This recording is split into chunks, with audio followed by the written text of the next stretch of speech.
up. Looking at these option quotes this morning. They are priced for a mini crash.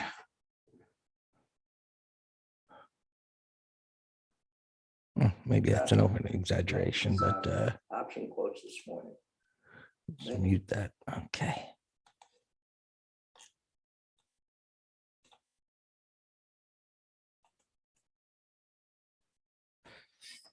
All right, let's start with the S&Ps, which are pretty much unchanged. Offered a little bounce yesterday. Potential rocket fuel to the upside or not. I wouldn't bet against it, McGraw. You know, there's little premium on the upside, which means the majorities are skewed to think the market's going down, thinking the worst.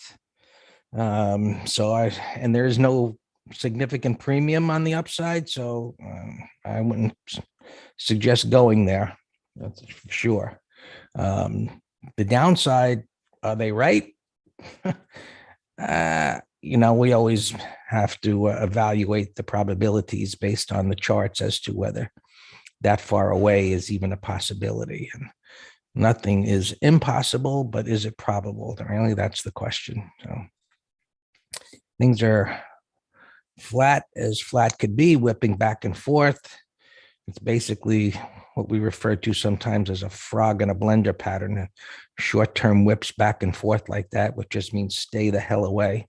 You can see how tight it is there on the 15, which does open up the possibility to a move one way or the other. So ideally, I think it goes down and takes out, some of the possibility of going lower anyway, that it travels down there. So, should it break these lows, which is a little bit of a distance, from an intraday trading point of view, breaking below there or breaking above there, but you could see the little head and shoulders type of a top pattern, which still, it could go either way. These head and shoulders patterns, there's no guarantee that they break to the downside. And when they break to the upside, they usually do it with a vengeance because it's a distribution pattern. It's not something that is, trying to fake us out, so to speak. It's just more of, this is what is going on. Granted, this is only a 15-minute chart, but I've seen these form on monthly charts years ago, and they were monster moves when the pattern broke, meaning it broke to the upside instead of going down. So you just go with what is, and then hope there's no whipsaw. But as we look at this, look at the details here. Breaks out, topping tail, breaks out, topping tail. Try to move up here, topping tail. And so these, it's getting tighter as we get closer to the open here. Hourly downtrend until proven wrong. Every trend is what it is until proven wrong. Right, Tony? So, and we look at this, that was the big move down, created the void. Those of you that are here every day or in YouTube every day, and you hear me repeating the same thing, as far as the analysis goes, that's the way your analysis is supposed to be, meaning it's systematic, it doesn't change. And, if things aren't making sense, they're confusing, that means we're confused. So we stay on the side. So as we go through this and we see a void being created, and we know that, I use the term the weakest link, meaning it's a power move, but the weakest link in that it could go up, it's got to create resistance. And that's what happened here. Once it made a pivot, there was something to trade against, and then it broke down and it went down until it reached this area we talked about yesterday over to the left, and it bounced back up into this congestion. And now there's two pivot highs there. And so which way is it going to break? If it breaks to the upside, I don't think the upside has a lot of potential here, certainly not in front of the Fed meeting, but it could unravel this distribution pattern that's going on, and maybe it comes up to this high, which then creates support, which leads us to more of a mess versus, hey, let's break to the downside here, and maybe it breaks this low, and the greater than 100% retracement concept comes into play, and it would bounce back up. We'd see how far it bounces, and as we get into 2 o'clock, traders just going to stand aside and wait to see what comes out of their mouth. So right now things are just tight, and wait to see which way it goes, and whichever way it goes, and because of the news, it could be a fake out type of thing. So it's going to be tricky. So you got to decide, you want to trade, you want to get in there, try and see what happens or not. It's a choice. It's not a right or wrong. So what do you feel? All right. So spiders going to be the same, just jiggling around here. Sometimes we get a different perspective. I like to put that in relation to the gap. So 263.5, basically where it ended the day yesterday, which was a go nowhere day, tail on the top and the bottom. And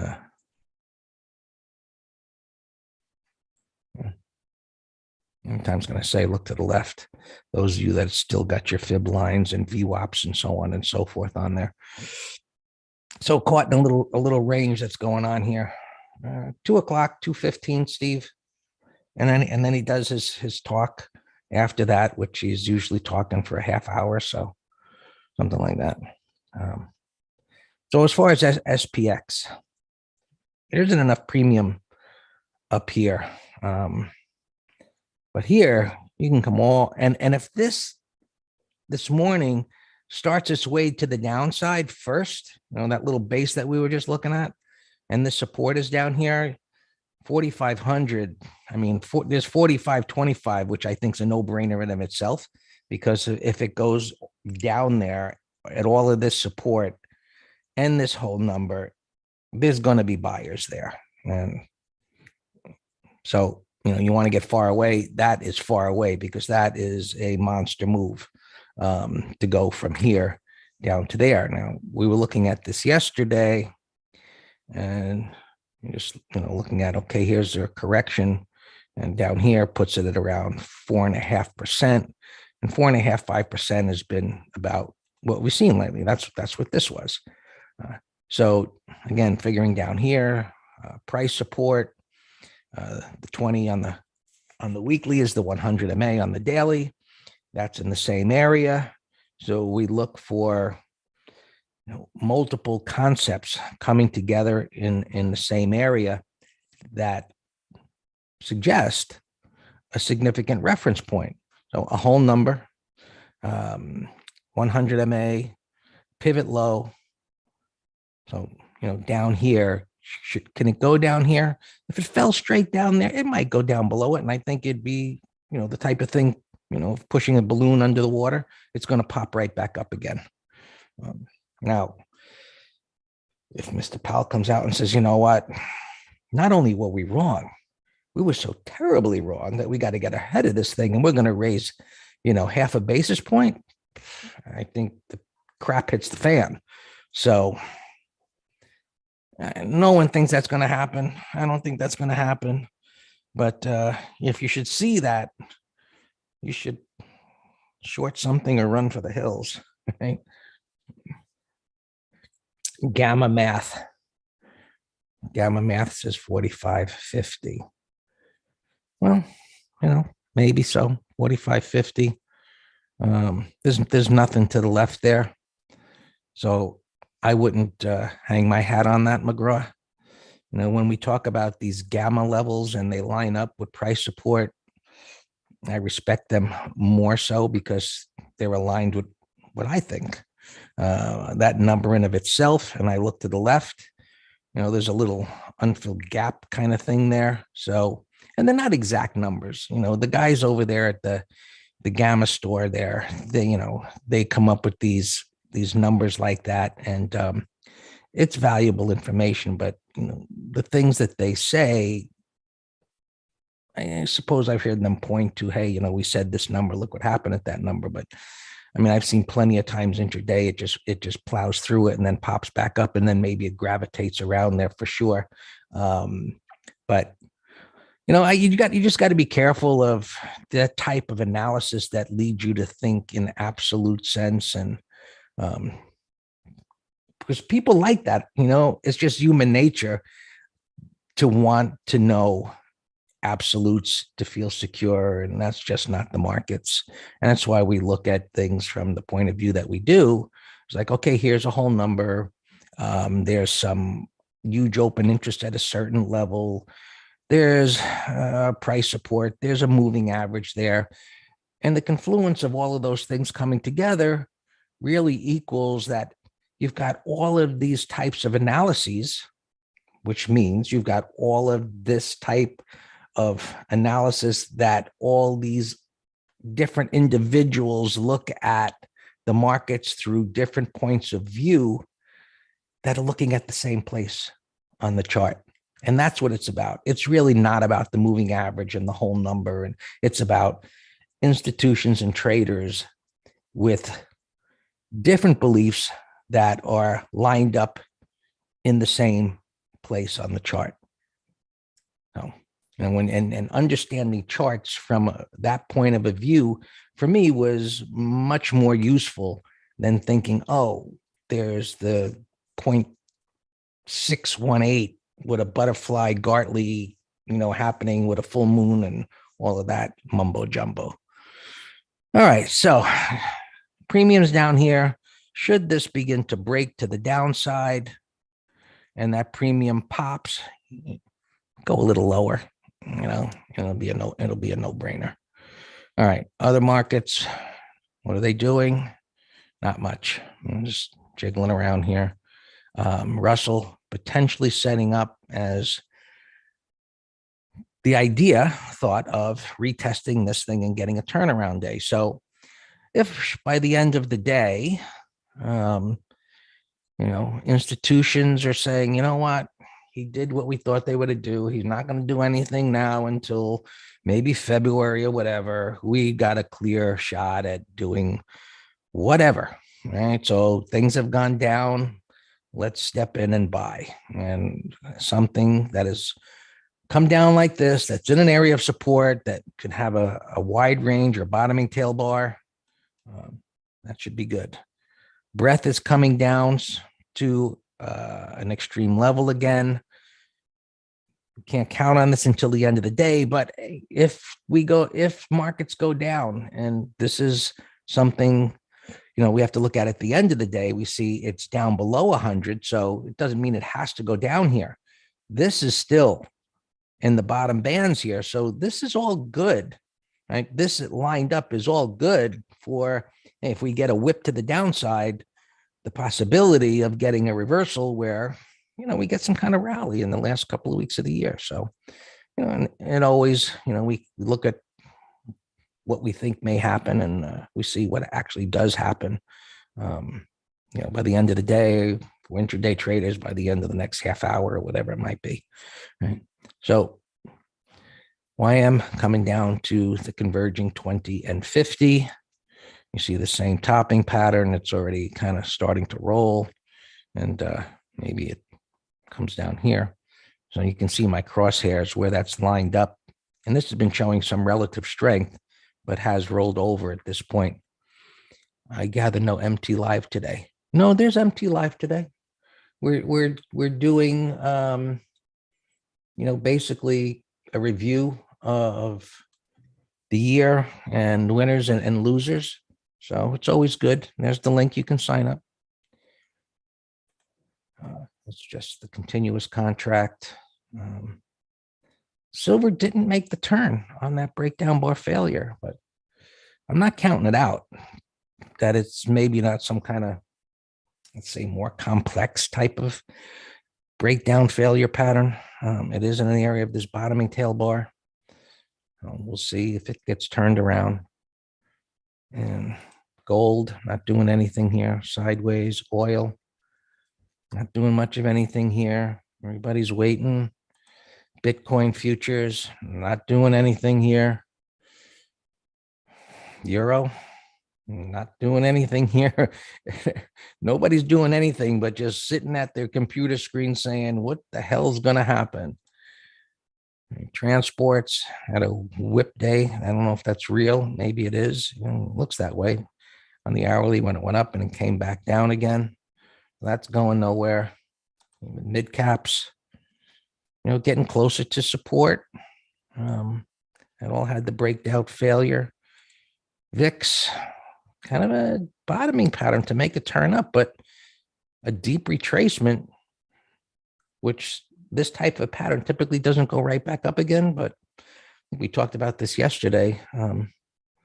This market has been doing that, where he had this strong move and it came all the way back down. But look, we'll see what shakes out here today. But the other side of this type of a pattern, the depth of this move down and that weakness, this could turn into where this goes down and a measured type of a move lower. Now, the low point of the VIX historically lies at around 10, and it usually doesn't go, straight moves such as that, but it did that time. And so it's kind of like eyeballing it. Just take that and do this, and you see how it usually lines up that way. And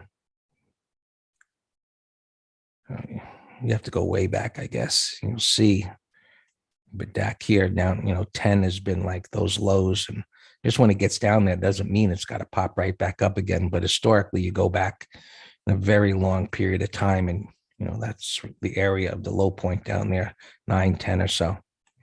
So we'll see what happens. As I said, everybody's just kind of sitting here waiting to see what we could take advantage of over the course of minutes to a few hours, and then sit on our hands again and wait and see what happens from there. All yours, Dan.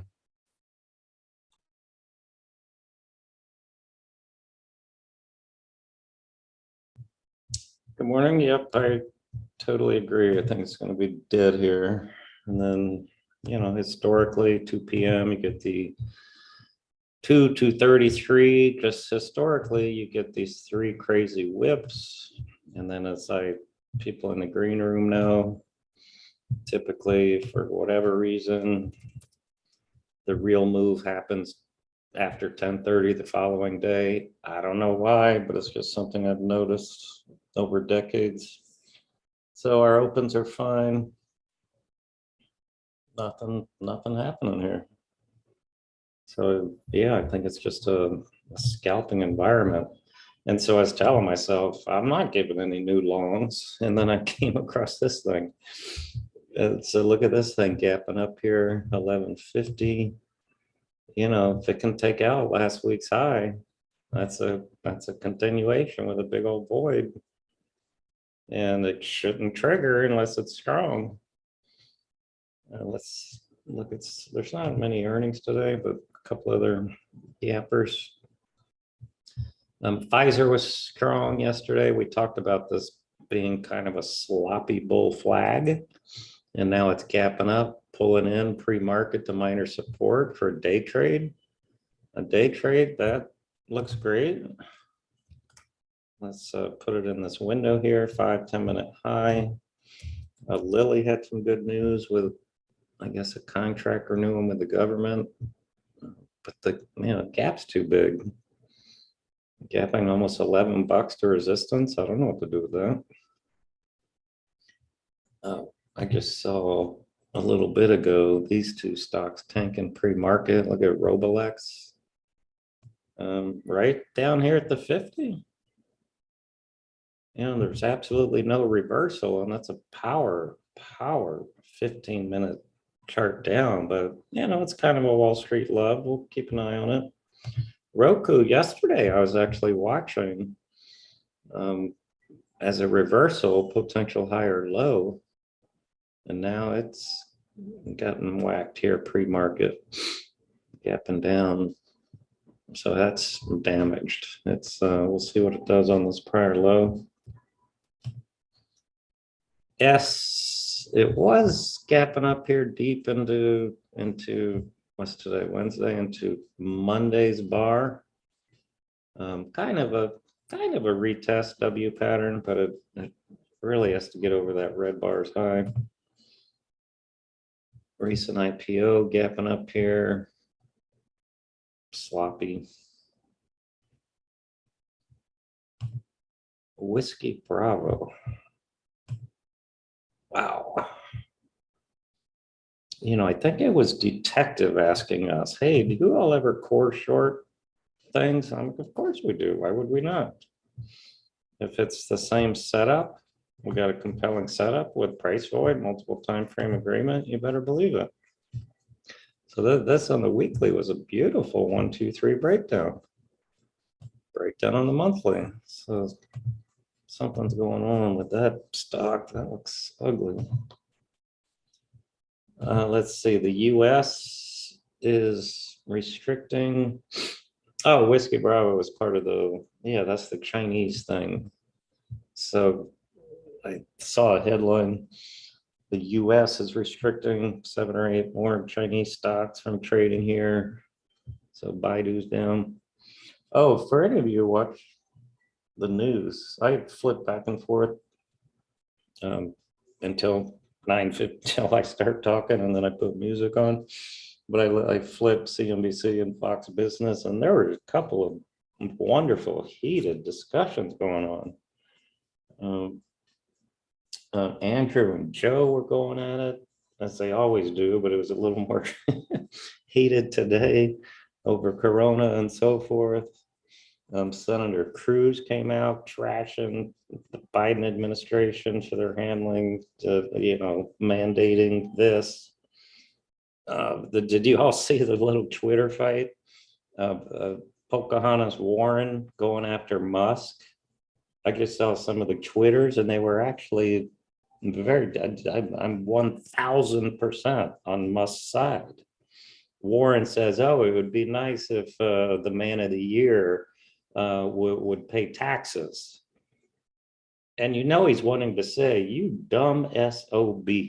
That's what he probably wrote. And then his Twitter manager had to change it. And he says, I'm going to pay the most of taxes this year, probably in anybody in history.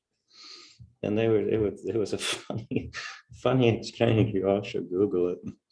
But I think Musk is brilliant, and he does a lot of wacky things. But on this one, I was cheering him on.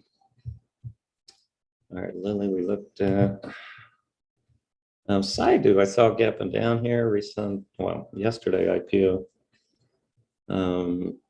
So that still is in pain.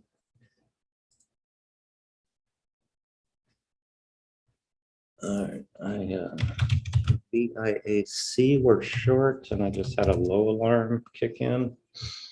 Oh, and he also, another funny one was something about, I don't know, I forget, something about, oh, you better, watch where you spend my money. And then he's like, oh, you already did. You already spent my money before you got it.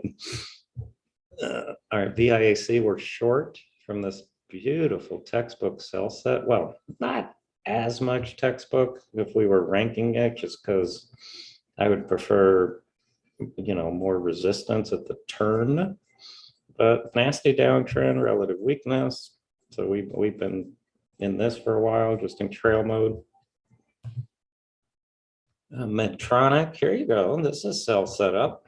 Sell setup at the declining 20. It's making the turn over 1, 2, 3, 4, 5, 6 bars, gapping under it. But the problem is it's gapping too much. It's gapping to 105, the prior low. So there's absolutely nothing to do with this. But hypothetically, folks, if it were gapping just under it, 110 and change, that would be a tier 1 short under a 5-minute low. Do you all see this? So I talk about things that don't even exist just because it's another, what does 2 things. We're doing gap analysis, obviously, and I'm giving you information of what a good gap and a bad gap is. But number 2, it's another imprint in your brain. Like, so if you see this identical pattern tomorrow or 3 weeks from now, and it's a different symbol, and it's gapping right under that thing, you'd say, oh, I remember Gibby saying this is a high probability setup. You're drawing something, Greg? What then? I thought you were drawing something. I saw a green line come across. Nope. Okay. All right, so that's that one. Coin. I'm shocked. It's, maybe only down 55 cents. I was watching this for a turn for possible put spread. But I read in the journal today that, or maybe I saw a flash on CNBC, it doesn't matter, that yesterday that Coin says, yeah, we admit we in our position minders for clients, we don't know how it happened, but we inflated the value of their positions. I go, all right.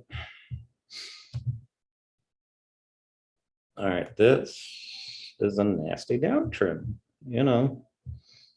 It cannot make the turn. Look at volume. Look, this thing fell from $6 to 260, and look at the volume. That means that they were still liquidating.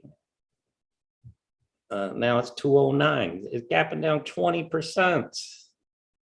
60 cents divided by 260. That thing is death. Key got an upgrade. 23.8. Wow, I don't know if that's the only thing propelling it, or there's other good news that came out, but that'd be a no-brainer put spread.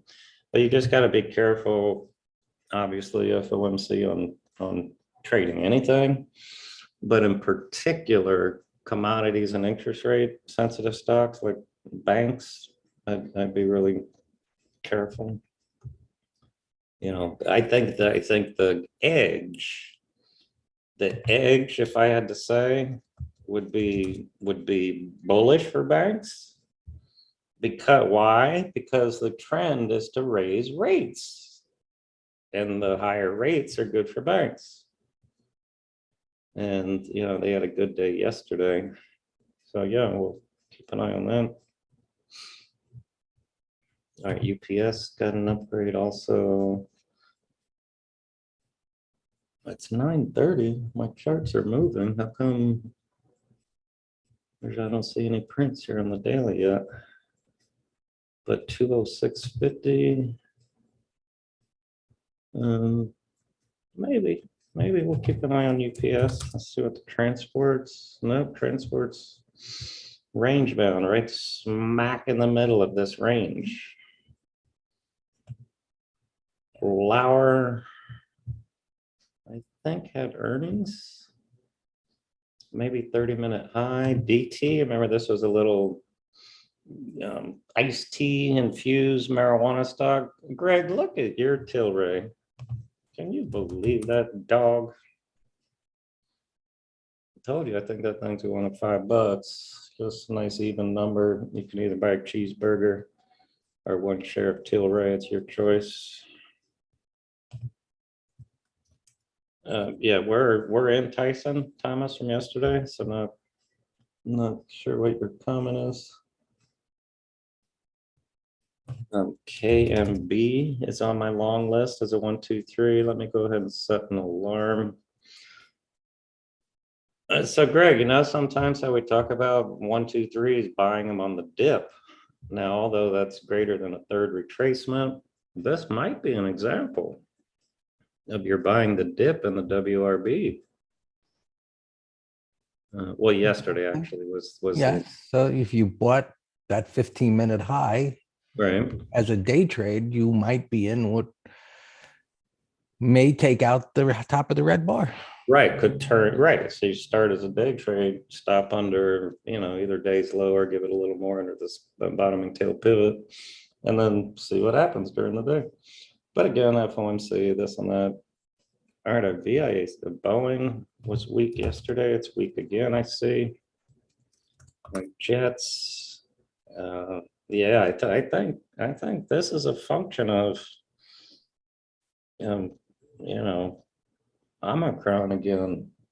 Like I said, there was a lot of heated discussions here. Oh, and who's that black guy who is on CNBC all the time? He's a really good speaker, but he's runs some Hope Foundation or something or other, and he's always debating the guy on Shark Tank, and they have marvelous debates. But he's a great speaker, I'm sure incredibly intelligent and successful, but there is not one single policy I have ever agreed with him. And he's just so pro-vaccine. He says absolutely the government should mandate it, and I'm just shaking my head like, oh my gosh. So anyway, my point was, I think there's some increase in talk, which is what's hurting some of these travel stocks. So Google, I read in the paper, they're going to start firing people that don't get vaccinated. Or wait, it said they're going to lower their pay and then maybe lead to firing. Oh, and they were also, look at Roblox, it's so weak. Pfizer moving up. Wow, that's a nasty, this thing might come all the way down to minor support. That thing could fall another 10 bucks on Roblox. Pfizer, I mentioned as a day trade. Beautiful pre-market setup. It's just a matter of how aggressive you want to be. It's 934. Markets are giving us absolutely nothing. So any day trade scalp, it's pretty much they're going to be on their own page. But this could be one of those candidates. 5-minute high. And also, you know, they were, Senator Cruz or whoever it was just trashing, you know, the mayor of New York of, he's firing thousands of nurses and doctors who don't want to get vaccinated. It's like, and then you turn around and bitch about not enough doctors. Well, hello, McFly, that deserves the McFly Award of the Year, I think. McFly. All right, so this thing. All right, Greg, how do you want to manage this? We have a full lot. I say minimum a third, maybe 5-minute bars high. Or right here. What do you That low, it's gonna, I think it'll stabilize. There's a lot of patterns similar to that. Right, so Variation, so. they're just half here and trail daily high, I think would make sense. Yeah.